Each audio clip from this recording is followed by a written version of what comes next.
There are two types of engagements that South African business needs to look at.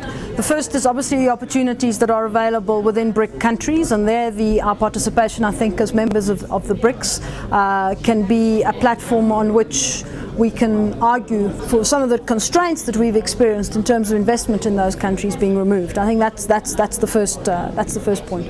Then clearly, in terms of opportunities within South Africa for investments from these BRIC countries, I think one of the interesting points about South Africa and the other BRICS is that South Africa is probably a bigger investor in some of those countries than they are in South Africa. And so there it's the opportunity to collaborate together in initiatives within South Africa, and some of them we've already seen in joint ventures, particularly with Indian pharmaceutical companies, for example, to collaborate within South Africa, but also use those as opportunities for doing work in the continent, whether it's in terms of the banking sector and facilitating project financing deals and so on and so forth. I think there are lots of opportunities. It's not necessarily going to come easy, and it's not necessarily going to be an easy environment.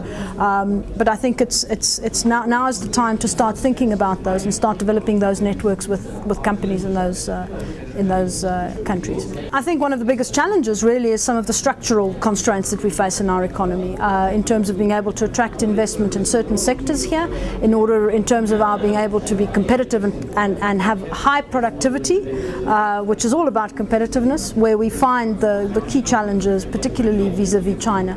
And these are some of the things that we have to change within South Africa, both at a government level and then in terms of how our business model is operating.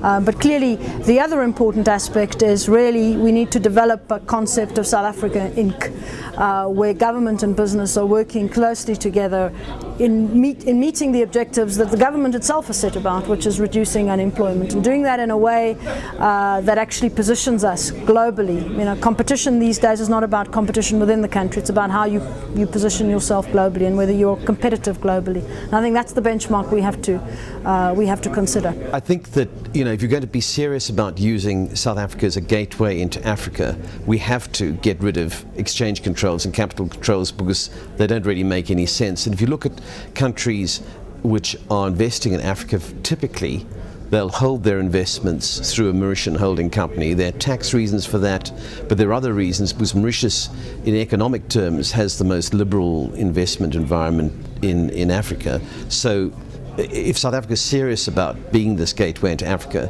I really think capital controls should be abolished. I know that there are prudential reasons to have them, and in the global financial crisis they were quite useful, and they immunized South Africa from some of the problems that developed countries had. But that's the one thing. But secondly, if you're looking at the BRICS long term, what is going to be the common interest that holds the BRICS together? I think the only way it can really work, the BRICS can really work as a grouping, is through an intra-BRICS trade agreement. Now, South Africa's had these sort of incremental trade agreements with Mercosur, which are the southern cone countries in South America.